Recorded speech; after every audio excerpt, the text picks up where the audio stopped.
miliardash për 13 vjet. A mendon se do të reagoj bota? Ka të gjatë. Vjen koment, a mendon se do të reagoj bota? Nëse ne reagojmë, do të reagoj bota. Ja u shpjegova e vetmja arsye që bota të reagojë. E vetmja. Është të justifikohet para ndërkombëtarëve vetë, sepse çdo ndërkombëtar ka të ndërkombëtar tjerë. Të justifikohet para ndërkombëtarëve vetë që Rama ka marrë fund me këtë popull dhe sa të shkojë kjo punë me gjak, e zgjidhin pa gjak. Kështu është logjika. Pra do të reagojë, ne të reagoj bota që ta zgjidhim. Fiks më është kaq e thjesht. E vetmja mënyrë që bota të reagojë është që të shmangi gjakderdhin. E vetmja moment që ata bindin që do të shmangin gjakderdhin është kur numrat tani është fuqishëm sa fitoria jonë është e padiskutuar nga numrat. Atëherë ata veprojnë, vetëm atëherë. Ambasador amerikan apo evropian, ç'i dush ti? Avokat, e zëm se erdhëm shumë njerëz me datë 2 dhe 4 korrik. Po më pas ç'do të ndodh? Pra Rama s'do t'i interesoj, do pres derisa të ulen numrat. Edhe po ju them. Kjo është luftë numrash. Populli përballë projektit Rama për shpopullimin dhe zëvendësimin e kombit ton me Izraelin e ri shoqërisë hapur. Ai përdor vetëm një argument. Kam kontratë me 850.000 votues apo jo? Po. Dhe me këtë fshihet dhe ndërkombëtarisht. Dhe këtë ka si armë ke çufot. Ne do t'i zhbëjmë këtë armë atit. Ç'e zhbën këtë armë? Numrat. Nëse ne jemi shumë, e kemi kollaj shkojmë ty mbrenda t'ja vëmë zjarrin kryeministrisë. T'ja vëmë zjarrin parlamentit, presidentës, kuvendit, KQZ-s që të mos e ketë mundësi ta përdorë etj. Problemi është që as zgjidhëm gjë. Menjëherë do na thonë pritë vllase. Kishit rrugë tjera pse zgjodhët të. Kjo është me Kosovë, do të japim si shembull të. Ai do të jetë gjithmonë për shembull të mirë. Çfarë shembulli mirë? T'ja shpjegoj pak. Kur një tirani nuk ikën në rrugën gandiste, atëherë tolerohet rruga e dhunshme. Ju kujtoj Kosovën. Rrugova ishte gandizmi i Kosovës që ndërtoi pikërisht projektin e një Kosove të pavarur. Por në fund fare bota u bind që projekti Rrugova nuk mund të funksiononte më përballë një regjimi Miloševićan. Dhe atëherë u fut në punë UÇK-ja. UÇK-ja ishte vazhdim i rrugës rrugoviane, kur s'kishte më zgjidhje rrugoviane. Ne kemi ende kohë me zgjidhjen tonë rrugoviane, e cila do bindi botën që ne jemi qytetarë dhe duam pa kosto këtë punë. Në momentin që bota bindet që këta e duan pa kosto këtë punë dhe e meritojnë se janë shumë, në atë moment do kuptohet që përplasja është e paevitueshme, qofse ai do të bëjë verbrin dhe ata do të zgjidhin këtë punë përballë numrave tan, po jo numra kështu siç kemi. Numra do thotë nga Shenë Tereza ke Sheshi Skënderbej. Kemi as shqiptar për ta bërë këtë gjë. Dhe atëherë ata do thonë, po, këta s'kan zgjidhje tjetër përveç rrugës dhunshme, se këta i kanë kryer detyrat e shtëpisë. Ai duhet ikë, ai sikën e heqin ata.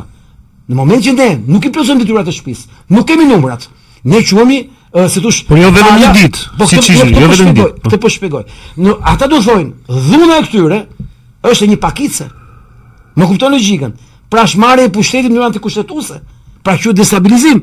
Po kur ti e gjej Shqipërinë aty, Sheshi Skënderbej, Sheshi Nën Tereza, në këtë u kam thënë që fillim, kur ne jemi ke Sheshi Nën Tereza dhe ke Sheshi Skënderbej, atëherë do e kuptojmë që ne kemi fituar betejën tonë. Në atë moment bota thotë, këta janë shumica, dhe ta s'mund ta marrin atë në kurriz, dhe nëse ky kërkon se s'bën zgjidhje të dhunshme, ky e ka me gjithë popullin, jo me një kategori të popullit, siç pretendon Rama, me numrat që ta nxjerr në dron Carlo Bolino. Pra kuptoni këtë gjë, pse janë të rëndësishme numrat. E janë të rëndësishme numrat si i vetë konsistenca e vazhdueshme. Sepse bota në moment që do shohë që ne jemi shumica, do thotë, kjo zgjidhje është e paevitueshme drejt dhunës, sepse populli që ka kundër dhe duhet ta heqë. Në këtë moment Rama justifikohet që populli s'është kundër, i pakic janë kundër ti. Apo ja. Numrat janë gjithçka. Ai është legitimiteti jon. Ai është rrezon çdo teori, jo po zgjedhje, jo po pa zgjedhje. Avokat, çfarë plani do të bëjmë që të hedhim? Duhet derdhur gjak, thotë. Sinqerisht, nuk e meritojmë të humbasim kot gjak me këto numra. Kuptoni më ka gjë se s'e u shpjegoj. Në momentin që s'kemi numra, derdhja e gjakut mund të jetë në të kundërt, mund të humbasim ne. Një pikë gjak është pasuria më e madhe. Nuk duhet të humbasim as një pikë gjak. Në qoftë se kemi të sigurt fitoren. Nuk e kemi të sigurt fitoren me derdh gjak me këto numra. Po të kemi shumë numra, bota do thotë, jo. Këta janë shumica dhe këta kanë të paevitueshme përballje fizike. Në moment që këta kanë pa mundur përballje fizike, duhet zgjidhim ne, që të mos na bëjë destabilitet. Po pa numra nuk është më destabilitet për fajt Ramës, është për fajt tonë. Kuftoni këtë gjë. Numrat e mundin Ramën. Është shumë e thellë kjo që po them. Kanë 2 javë që na dobësojnë numrat, me 100 milion sabotime. E fillon me Rinasin dhe vazhduan me mjetet e tjera. Ju kuptoni këtë gjë. Është shumë e rëndësishme në numrat. Nga mëngjesi të rrethohet Spaku dhe të mos të largohemi derisa të ngrej procedurë kundër Edi Ramës.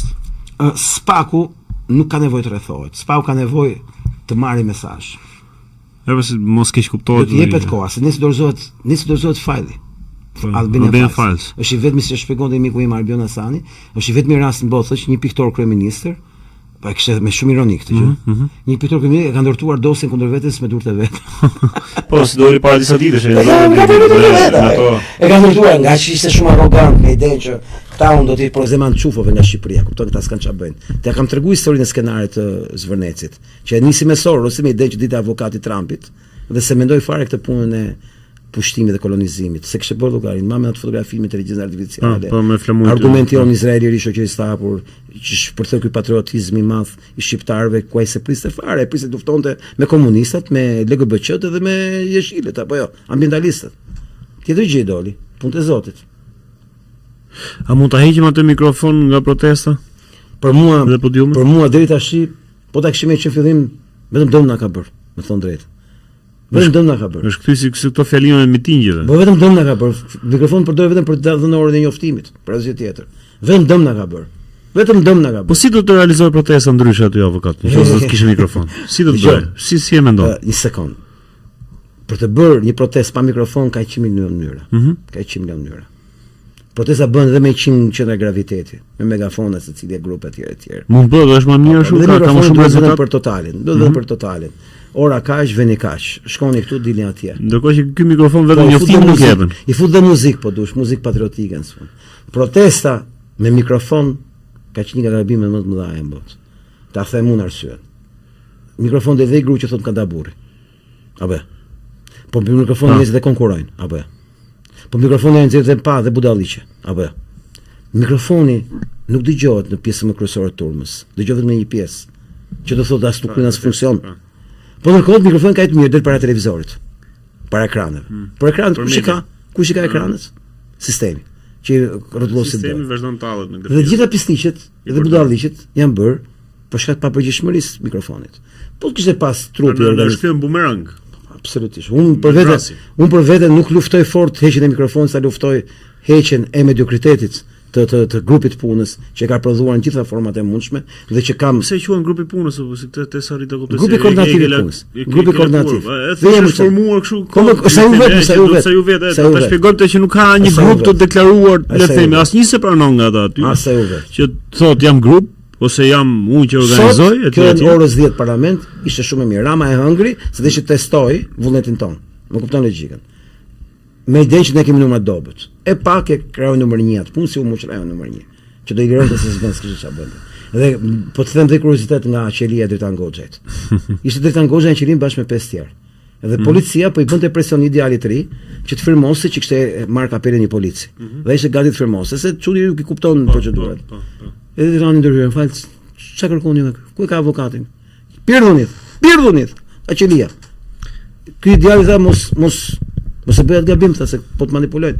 Edhe u troj djali, do firmoste. Koncepti është që edhe Endi Shabani kështu e përzuri. Se kjo do e di që Endi Shabani, prandaj po qeshë tek sa po thoj këtë. Po Endi Shabani aty. Dhe ky tha mos e hapa deri tha policia, dhe më hap derën polici. Mos e hapa deri tha, se Dritan Goxha është komandant, e kupton. Kur flet Dritan Goxha, polici dëgjon Dritanin.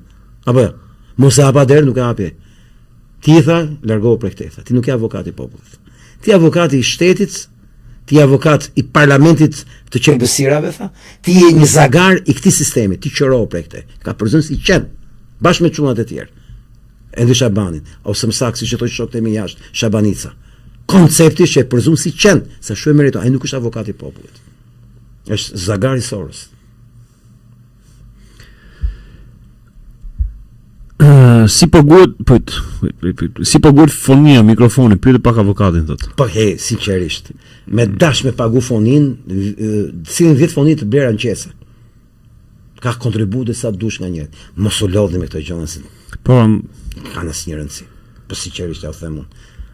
fonia si tjetë, si mos jetë as shton, as ngregjë. Thjesht ka qenë kosto për shkak paaftësisë menaxhimit dhe më mirë mos ke qenë me këtë kosto, me këtë mënyrë menaxhimi. Më mirë mos ke qenë hiç.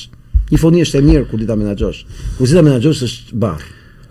Ju lutem, jo 200 herë po të njëjtën pyetjes mikën edhe pyetje të tjera dhe komente të tjera dhe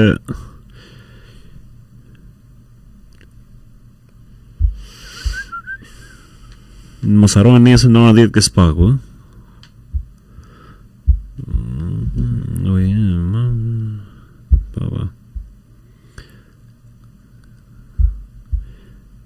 Të lexojmë disa se jemi edhe në TikTok, janë 400 veta që po na ndjekin tani në këtë orë. Duam të dim ku na pushtoi Izraeli se kështu nisi protesta. Avokat, duam të dim ku na pushtoi Izraeli se kështu nisi protesta. Kur? Po, ku thot? Kur apo ku?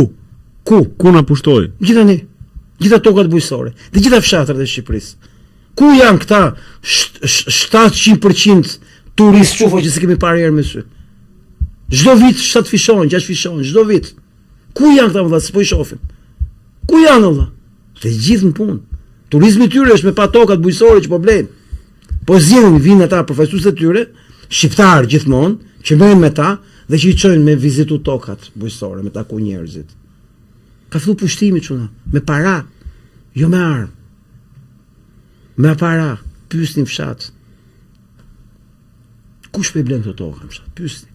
Çfarë është paketa e maleve? Shkruar nga këta, nga Ricardo Hausman, çufu nga Venezuela. Çfarë është paketa e maleve? Zhduke blegtorisë dhe blerja të gjithë maleve. Blidhe fushat, blidhe tokat bujësore, ngrit shpinën e banesave, vendosi taksa që të mos i majnë të dorëzojnë, shtëpia 2 e 3 ke për fshat. Se kuptoni? Është pushtim me para. E vetëm që na lësh të rrëzojmë këtë qeveri kuislinge dhe me moratorium as lloj gjoje dhe të fillojë rivlerësimi të gjithave. Kushdo që ka bler tokë pa letra të kthehet mbrapsht, procedura s'është e paligjshme. Kushdo. Kemi pyetje kështu logjike. Nëse i shkruaj një mesazh 900.000 shqiptarëve një herësh, miku, nga listat e publikuara në 2021, çfarë mendoni ju se duhet i shkruaj në këtë rast? Perl. Ky është mesazhi i parë, do shkruaj unë. Ky është mesazhi i parë. Nesa duhen numrat. Kemi kohë për gjëra të tjera. Dhe këtë do të çesh çdo natë. Kemi kohë për gjëra të tjera.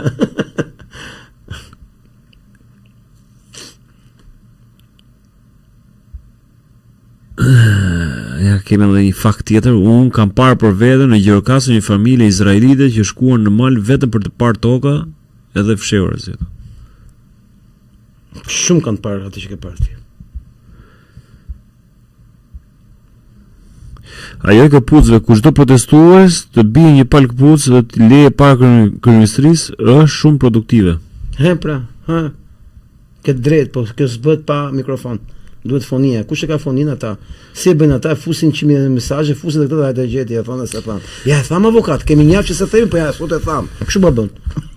Avokat që të jemi dhe nesër atje se mos mbaj dhe gjatë, që mos torturojmë njëri tjetrin, se realisht jemi lodh, kemi kaq shumë ditë që jemi atje në protestë dhe do të kemi energji për 100 ditë të tjera, duke i falendëruar gjithë ju që ishit. Vazhdojmë akoma. Jo, me këtë fotografë më dha shumë energji që ti përgjigjesh njerëzve se. E ke nga Night Beats. Night Beat DJ që na keni kafe nga unë dhe për avokatin, cilin e falenderoj shumë për kontributin tuaj që na dëgjoni. Kjo është më e rëndësishme, ky është kontributi më i mirë që në këto momente na duhet për njëri tjetrin, për Shqipërinë, për shqiptarët, për vendin ton dhe tani duke thënë që urojmë që të ndodhen më mira për Shqipërinë, duhet edhe të veprojmë, se për të uruar kemi vite që urojmë dhe e shpresojmë, por fatmirësisht erdhi një ditë që ne edhe besuam dhe e pam atë shpresën që na kishte munguar prej kohësh, e prekëm gjithë, e përjetuam gjithë atë. Me thënë drejtën, unë e kam thënë edhe prej ditësh, po them edhe këtu që meqense është edhe avokati, unë kam lëshu shumë helm këto ditë, prej 10 ditësh në ato live-et e mia ku kam qenë një pjesë e mirë e juaja më keni ndjekë edhe keni thënë jo po ti po krijon përçarje, jo ushite, jo pas ke qenë një pis, kam kohë që të ndjek, po pse po e thu këtë, protesta është shumë mirë. Falë sekond, kja shpjegon atë që po thot Altini. Altini është një nga njerëz më punëtor që kam njohur ndonjëherë dhe është një nga njerëz më stoik, ndryshe nga ata që kanë me pagesë punën, ky e ka komplet. Jo kam dëgjuar njerëz që më thonë, nesër më jo të lutem mos ndrojmë shumë tek kjo. Më shumë se unë është ky. Sepse ky djersën që harxhon çdo ditë në protest, me dorën në varr, mbaj këtë, mbaj atë, kamera këtu katje, se bë kush valla. Keni pas orë live ishte më me dorë këtë kamera. Gjithkohës nuk ndalon. Që më gjithë do të bëj gjithë nga ne, ore çdo kush nga ne ka të dyshimet e gjërat e tjera. Është situata e tillë. Avokat mund të fillojmë edhe dyshojmë edhe ne të dy për njëri tjetrin. Mund të ndodhim, mund të ketë ndodhur etj. Por do të vlerësojmë atë siç ka, veprojmë e çka themi dhe do t'i lejmë gjithë ato gjërat paktën për këtë moment që siç e shpjegoi avokati në fillim, po. Janë më të vogla se numrat. Sa kjo gjë. Na duhen numrat. Numrat e gjithëve. Pa nuk është momenti që të krijojmë atë, edhe po e them për herë të fundit, këto ditë që kam hedhur atë në thonjë atë helmin tim, për atë që kam parë, doja të isha realist, edhe kam qenë shumë i zëherros, shumë i mërzit për shkak situatës si po shkojnë gjërat. Dhe mos partit kanë bërë çmos që ata mos vinë protestë, që ta dobësojnë, sepse ashtu kanë interesin. Duan zgjedhjet para kohshme, ose apo ç'është. E gjën gjuhën me atë për ta bërë këtë punë, se s'ka rrugë tjetër. Ne duhet të lidhemi si shqiptar, duhet të heqim qafe çdo lloj paragjykimi për partitë, për gjërat, kemi aty numrat janë. Gjithë secili për në formën e vet. Pa u ndiku nga asnjëri. Siç erdhëm ditë e para me atë pastërtinë, do të jemi të gjithë aty. Numrat, realisht është e vërtetë kjo që numrat na japin dhe ne atë energjinë që të qëndrojmë më të bashkuar.